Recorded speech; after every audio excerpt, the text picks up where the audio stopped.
Beowulf, rewritten by Anna Pate, Julianna, Evatt, and Logan, Elkins.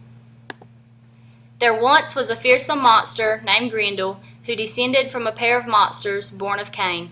Jealousy and impatience rang deep in his throat as day after day joyous music and rejoicing came from King Hrothgar's banquet hall. This fury kept building up along with Grendel's curiosity until it finally got the best of him. Grendel made his way towards Heorot and leapt through the hall doors to find the warriors vulnerably sleeping. Seizing the opportunity, Grendel snatched up 30 men with his claws and slaughtered them. The next morning, everyone woke up and saw the horrific scene that Grendel had left behind. To everyone's worst fear, this continued for 12 years. Grendel killed as often as he could, and although Grendel's killings were brutal, he dared to harm the king, for he knew Hrothgar was protected by God. Meanwhile, King Hrothgar's people contemplated what to do. Some even turned to the devil, hoping his guidance would protect them from the wrath of Grendel.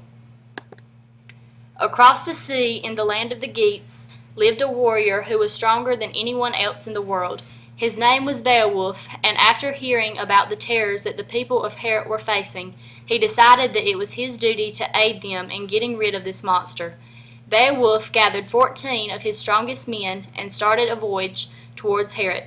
Upon arrival, Beowulf and his men met a Danish watcher who assisted them in reaching the king. That night, Grendel made his way from the marsh towards Hrothgar's banquet hall with the intent to kill again.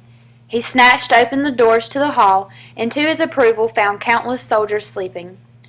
Grendel grabbed his first prey and bit him into pieces. As he grabbed his next victim, Beowulf bent back Grendel's claw. Grendel wanted to flee, but Beowulf's hold was too strong. They battled across Hrothgar's hall while Beowulf's soldiers surrounded them. Grendel retreated to his lair to die, while Beowulf hung his arm and shoulder from the rafters in victory. Shortly after Grendel's death, another monster started terrorizing the kingdom of Heorot. King Hrothgar asked for Beowulf's help, and he agreed.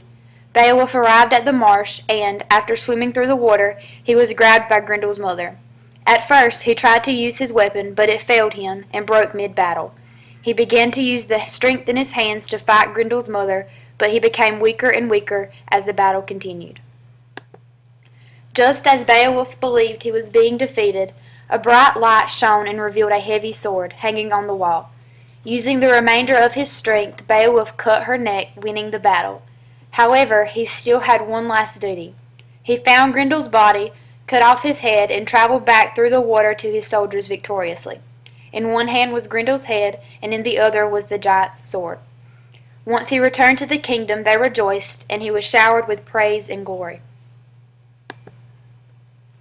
Many years later, a new dragon terrorized the land in which Beowulf ruled over. Since he was still the strongest of the warriors, he went to fight it.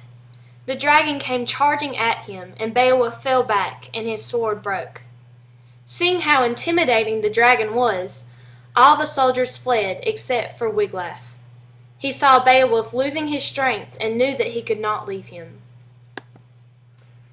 After defeating the dragon, Wiglaf returned to Beowulf, finding him wounded and close to death. Beowulf asked him to bring him the treasure from the dragon's lair. Wiglaf retrieved the treasure as fast as he could before Beowulf passed away. Beowulf thanked God for his reward and requested that his men build a tower in his honor. He handed Wiglaf his golden necklace and explained that his time had ended and he needed a new king. Wiglaf accepted his offer. The Geats worked for 10 days to build a tower honoring Beowulf as he had asked. The monument was filled with the riches that he and Wiglaf had won from the dragon.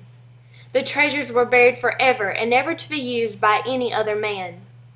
12 of the bravest Geats rode on horses around the tower honoring his noble name.